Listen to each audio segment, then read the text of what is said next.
Obviously, we've got some marquee groups and what we call Category A players on the LPGA, which come from career money, multiple winners, last year's money list as well. And you'll see those in the 750 and 1250 groups starting. Leading into those groups, we've got last week's winner, Suo, will play with Catherine Kirk, and Aria Junigarden, who is destined bound for stardom, one would think, seeing she started very, very well in her early career and got injured, but she's coming back now. So that should be a highlight group. Obviously, we've got Kari, 5-time champion, defending champion, Jessica Corder, who won here in 2012, you might remember, the 6-way playoff, and Chen Sheng Fang in the top 5 in the world. So that is probably the hottest group going around this week. We've got Yani Seng, who was a 2-time winner back in 2010-11, I think it was. Jarina Pillar and Ai Miyazato, the Queen of Japan.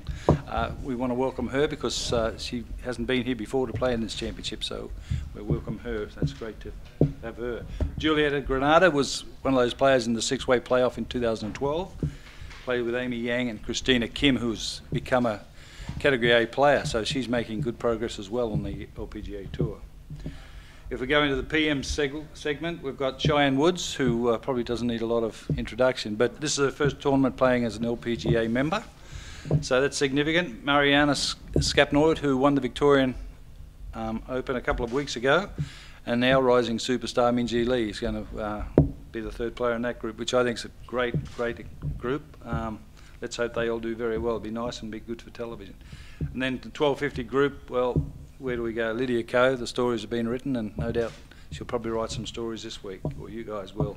So-Yeon Ryu, who's another top 6 player in the world, and the, let's call her the new European superstar, rising star, or whatever, Charlie Hull. So she's a Category A player in Europe, so that's a good mix for us on an international stage. I thought that was important to get that. Stacey Keating, well, we need to have Stacey come on and recognise Stacey appropriately. Mo Martin's another Category A player, very, very good. And Katrina Matthew, who's won a major and been a very strong LPGA player over the years. Leanne Pace in the next group is a multiple winner on the LET. She's an LPGA. Beatrice Ricario and Na Yuen Choi, very, very strong. So we think we've got a good mix there of internationals from all over, and certainly a lot of talent. Like the depth of this tournament, just, you know, it's amazing. So we've got 6 of the top 12. We've got 50 odd of the top 80 from the LPGA money list of last year.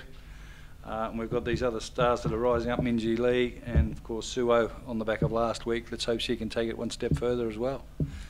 A little bit about the golf course, if you like. We're playing at approximately 200 metres longer than what we were in 2012. Ball's going a little bit further, and we're giving the players who are hitting it further a bit more room for the drives on certain holes. And those holes are 1 more in particular, 9, 12. Let me see what other holes was there. 1 for the length. 1,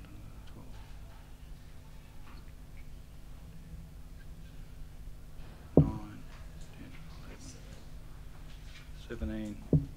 Yeah, it might have been 17. Yeah, 17. The fairways, as you probably know, Legend Cooch, which doesn't provide a lot of roll or as much roll as the Santaranas do. So that's one of the things. They'll fly the ball in a long way, but they don't get the the excessive roll that a lot of other golf courses give them on Santarana. So this Legends Cooch, it's cut at 11 millimetres, par 73. So we've managed to keep it at par 73 all the time here on the Sandbelt since we've started playing it here in recent years. So that's par 73. The greens are at 2.2 millimetres, which is one of the shortest in the country as far as green heights go, and our desired green speed is going to be around about 11.2. They've been hydrojetting the greens, which means forcing water down, moisture underneath the green surface somewhat, about 6 inches, to help, if you like, think about the green as having a water table. So any water that comes on top keeps that moisture deeper, a little bit softer for the girls to play. It's all about giving the girls the opportunity to play the receptive golf course, more so than the men. They don't generate as much spin, so it's we're working towards making sure that they get every opportunity to perform well. So that's where we're at with the greens. Can I help with anything else for you, ladies? You can answer something for me, Trevor. Certainly. Yes. How hard is it to get these pairings together? Well, the LPGA has policy where that you've got to put all the Category A players together, and then you put Category B players in around them. So, but when you look at I would have loved to put Suo in with some of the other superstars, but things don't allow us. That policy doesn't really allow us to do that. And I can get that because if you're a Category A player on the LPGA, you've earned your stripes. Yep. Suo's learning her stripes now, Yep. or earning her stripes. So. It'll come. It'll come, but that's when you've got such a depth of talent to pick from, it's very very easy. It's a lot easier than some other tournaments. So that's where we're at. It's good. It's very good. It looks very good as well, and nice in the morning and in the afternoon. Trev, what's a good score out here? I know that you're going to say it depends on the wind, but yeah. but factoring that in, Well, just looking at the most recent forecast this morning, looks like the northerly winds have gone off the radar. So it looks like it'll be south or southwest, which is a better wind for the golf course to play, not as difficult as the northerly. So, look, last time they were here, I think it was all about getting to learn a bit about the sandbelt and learn about Royal Melbourne. They shot 3 under. There was a girl leading 6 under, and she fell away a bit in the last couple of holes. So, I think they should be able to get it up around 8 or 9 under. If it doesn't blow strong, and the forecast isn't for strong winds, it's just nice southerly breeze, about 20k breezes. So it should be quite nice to play around. Trevor, is this the strongest field, male or female, for the season? Well, if you've got 6 of the top 12, I would have to say yes, if that's the way you want to gauge it, men against the women. But the depth of the field is unbelievable. And again, we've said it before, and it's a little bit hard to promote sometimes, but the support that these players give to this tournament now, playing on these types of golf courses, is remarkable.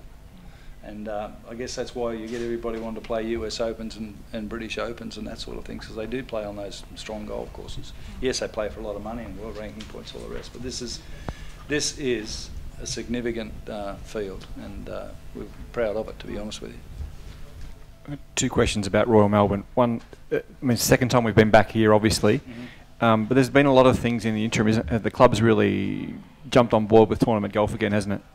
Well, I think, hats off to Royal Melbourne, because Royal Melbourne were, to be fair, if we look about 6 or 8 years ago, they weren't where they are today, but they've turned it around and they've really rebuilt it. They support men's golf, they promote amateurs golf, they put seniors golf, women's golf, and professional golf. Back at the World Cup and President's Cup and Women's Opens and senior amateurs and all the amateur tournaments they have, they've done a remarkable job, and hats off to them. And they've got their golf course pristine now. Like, this golf course is right there.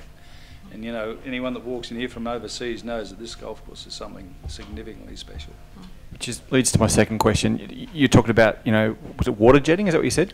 Hydrojetting. Hydrojetting, Yeah. sorry. Yeah. Is the course set up better now than it was 5 years ago, 3 years ago, even to deal with a big north wind or a gusty southwesterly? Like, you can or sort of tweak it a little bit better? Yeah, you can. You can. And to be fair, and that's another thing with Royal Melbourne. No, they put in their own water.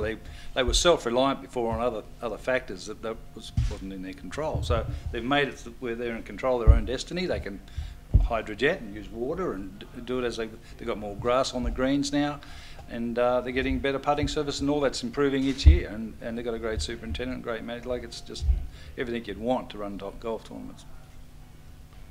Any more questions, ladies and gentlemen?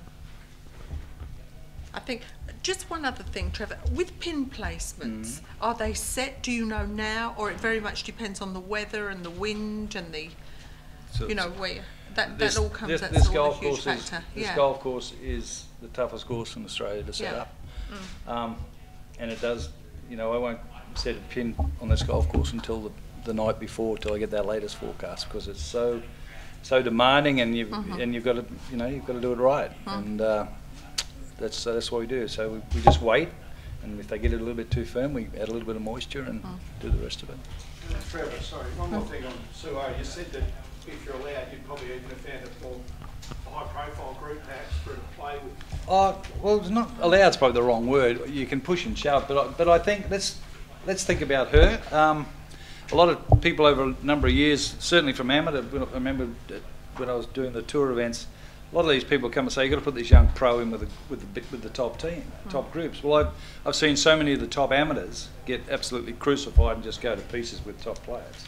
So I think putting her there, like, she won last week and she's playing in front of Kari Webb, who's obviously one of the most, the best players we've got. But I think stepping stone in front of that, she's on TV. She's going to have a lot of TV focus. Not that she didn't have it last week, but in this field, on this golf course, I think she sits nicely where she is, and it won't do her any harm sitting right there.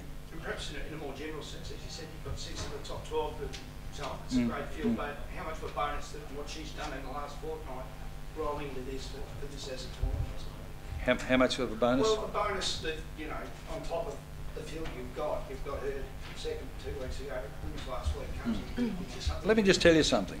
I don't mean this. Suo wasn't in this field 3 weeks ago, and it was up to me to maybe invite her, and I felt that she needed to actually go out and do some work and earn her rights to come into this tournament, and there was an opportunity around Australia via the ALPG to go and play some lesser events and get some money up and create her own entry into the tournament. So she went and played some lesser events, like when I say that, Pro-Am style events that she played.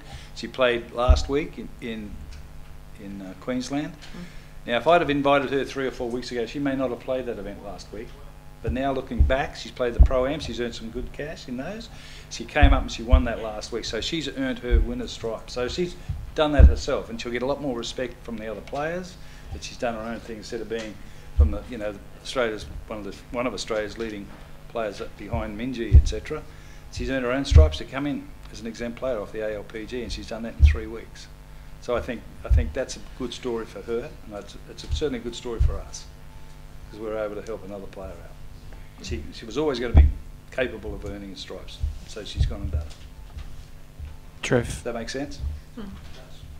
Mark? Trev, are there any pin placements here this week that the traditional men's tournament pin placements that you can't have, or are the girls that good now that doesn't really bother them? No, the girls are that good, and the design is the design. Like Mackenzie designed the pin placements for boys and girls. You know, it doesn't matter. It's just on the winds, and it's on the firmness and the speed of greens that you just got to be careful.